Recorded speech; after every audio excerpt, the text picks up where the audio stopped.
Welcome to Kenton's videos. Enjoy the video.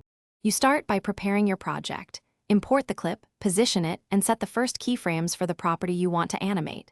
Once done, open the graph editor so you can see value curves instead of raw key points. Make sure to use short timeline spans at first, 0, 5, 2 seconds, so changes are visible. This first step gets you from visual idea to editable curves and explains why we work in the graph: precision and smooth control. Now you refine motion by manipulating Bezier handles directly in the graph editor. You'll drag handles to lengthen or shorten influence, creating slow ins and slow outs. This is why you get natural motion versus mechanical jumps.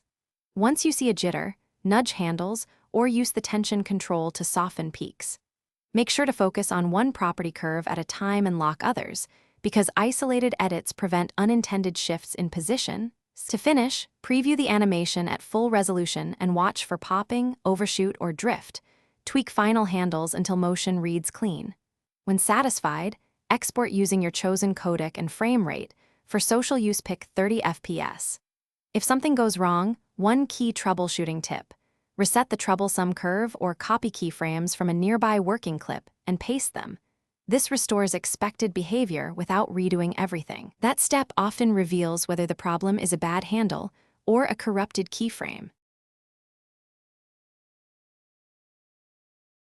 Thanks for watching. Consider subscribing if we helped you.